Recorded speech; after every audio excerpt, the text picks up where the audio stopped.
Bismillahirrahmanirrahim. Assalamualaikum warahmatullahi wabarakatuh. Perkenalkan, nama saya Ulfa Halimatus Sadiah, NIM 11880300195. Di sini saya akan menjawab pertanyaan-pertanyaan ulangan akhir semester mata kuliah Manajemen Sumber Daya Manusia. Pertanyaan pertama, jelaskan dari makalah kelompok Anda judul dan isi makalah secara singkat dan padat. Untuk makalah kelompok saya, yaitu yang bertema motivasi kerja manajemen sumber daya manusia. Nah, motivasi kerja merupakan suatu dorongan yang menggerakkan seseorang di dalam bekerja untuk melakukan pekerjaan secara efektif untuk mencapai tujuan yang hendak dicapai. Adapun ciri-ciri dari motivasi kerja yaitu yang pertama, motif adalah majemuk.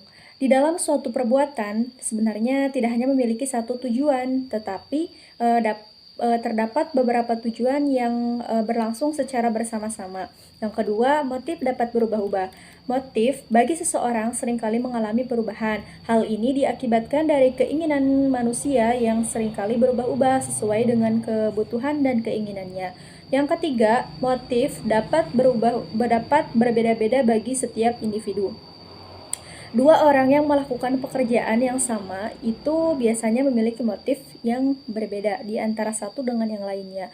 Yang keempat yaitu beberapa motif tidak disadari oleh individu itu sendiri. Nah, banyak dari tingkah laku manusia yang seringkali tidak disadari oleh pelakunya, sehingga seringkali beberapa dorongan itu muncul karena berhadapan dengan situasi yang kurang menguntungkan, lalu ditekan dari dalam bawah alam sadarnya. Dengan demikian, jika ada sebuah dorongan dari dalam yang kuat, hal tersebut menjadikan individu yang bersangkutan tidak dapat memahami motifnya sendiri. Selanjutnya ada tujuan motivasi kerja. Motivasi kerja itu memiliki beberapa tujuan. Yang pertama, meningkatkan semangat, gairah, serta sikap disiplin kerja, atau dapat disebut dengan mengembangkan moral kerja. Yang kedua, meningkatkan rasa memiliki loyalitas serta partisipasi karyawan. Yang ketiga, meningkatkan kreativitas dan kemampuan karyawan agar menjadi lebih berkembang. Selanjutnya, meningkatkan produktivitas atau prestasi kerja karyawan.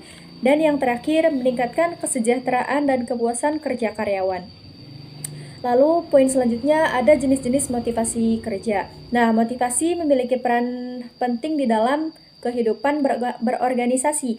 Oleh karenanya motivasi itu perlu adanya motivasi itu karena memiliki kemampuan dalam mengubah sikap seseorang khususnya itu seorang karyawan di dalam konteks ini agar ia lebih termotivasi. Yang pertama ada motivasi positif. Motivasi positif itu dapat diumpamakan atau dicontohkan dengan seorang manajer yang memberikan dorongan atau rangsangan terhadap bawahan melalui hadiah yang diberikan kepada mereka apabila mereka memiliki prestasi. Nah, dengan begitu bawahan memiliki semangat di dalam bekerja, sehingga semangat kerjanya itu akan lebih meningkat. Hal ini dikarenakan pada dasarnya seorang manusia akan merasa senang apabila ia diberikan suatu apresiasi atau hadiah gitu dari seseorang. Selanjutnya ada motivasi negatif. Nah, ini dapat dicontohkan dengan seorang bawahan atau karyawan akan mendapat hukuman. Hal ini dianggap sebagai bentuk dorongan dari seorang manajer terhadap bawahannya agar semangat kerja seorang bawahan itu akan semakin meningkat karena adanya rasa takut di dalam dirinya terhadap hukuman yang akan diberikan kepadanya. Selanjutnya ada faktor-faktor yang mempengaruhi motivasi kerja. Ada yang pertama ada faktor internal. Nah, diantaranya itu persepsi individu mengenai dirinya sendiri. Nah, seseorang akan termotivasi atau tidak untuk melakukan sesuatu banyak tergantung pada proses kognitif berupa persepsi. Persepsi seseorang tentang dirinya sendiri akan mendorong dan mengarahkan perilaku seseorang untuk bertindak.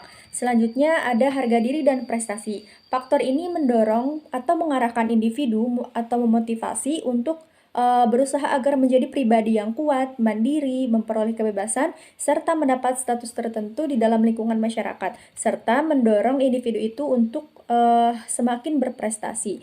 Yang kedua, yang selanjutnya ada harapan. Adanya harapan akan masa depan merupakan informasi objektif dari lingkungan yang mempengaruhi sikap dan perasaan subjektif seseorang. Harapan merupakan tujuan dari perilaku. Selanjutnya ada kebutuhan. Manusia dimotivasi oleh kebutuhan untuk menjadikan dirinya sendiri yang berfungsi secara penuh.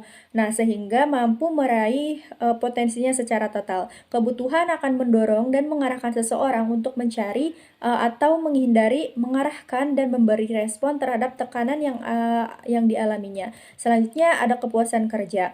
Nah, ini lebih kepada suatu dorongan afektif yang muncul dari dalam diri individu itu sendiri untuk mencapai goal atau tujuan yang diinginkan dari sebuah perilaku. Selanjutnya yang kedua ada faktor eksternal. Nah, faktor eksternal itu meliputi yang pertama jenis dan sifat pekerjaan, yang kedua kelompok kerja, yang ketiga situasi lingkungan pada umumnya, dan yang terakhir sistem imbalan yang diterima. Untuk pertanyaan kedua, lakukan wawancara dengan calon SDM, boleh lulusan SMA, SMK, MA, dan S1.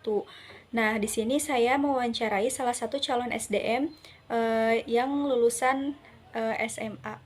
Berikut hasil wawancaranya. Apa yang akan dan sudah Anda lakukan dalam menghadapi era persaingan kerja? Untuk bersaing di dunia kerja, tentu banyak yang harus dipersiapkan. Misalnya, saya pertama-tama akan menambah ilmu pengetahuan saya, baik yang saat berada di bangku sekolah maupun di luar bangku sekolah, karena saya meyakini bahwa banyak pengetahuan yang dibutuhkan di dunia kerja itu tidak didapatkan semuanya di bangku kuliah.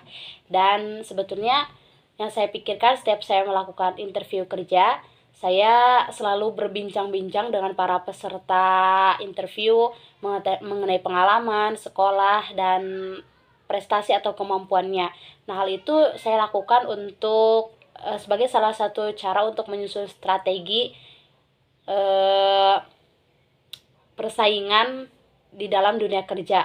Jadi dapat disimpulkan bahwa kita harus mengenal para pesaing kita secara langsung di dunia kerja yang sesungguhnya. Kemudian yang kedua, kita harus tahu sebetulnya skill kita itu apa sih. Jadi kita bisa menentukan tujuan kita kemana dan untuk melamar pekerjaan di mana. Kemudian yang ketiga, kita harus mengembangkan potensi yang ada dalam diri kita. Nah, terus yang keempat, kita harus menyesuaikan sikap. Kita harus bisa mengubah budaya kita dengan budaya pekerjaan yang akan kita lamar. Apa harapan Anda kepada pemerintah mengenai kebijakan tenaga kerja sekarang?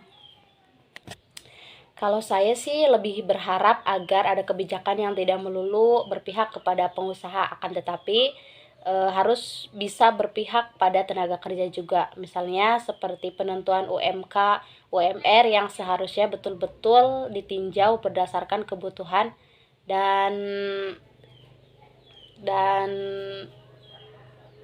daerah tersebut.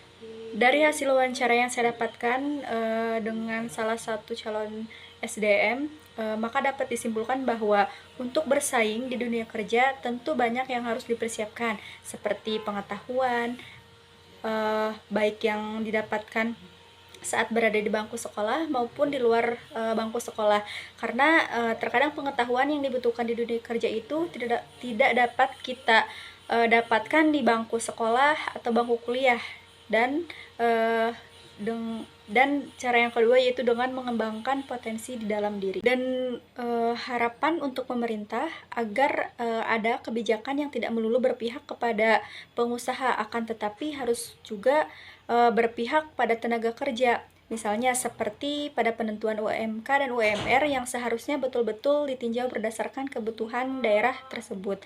Mungkin itu yang dapat saya sampaikan. Terima kasih. Wassalamualaikum warahmatullahi wabarakatuh.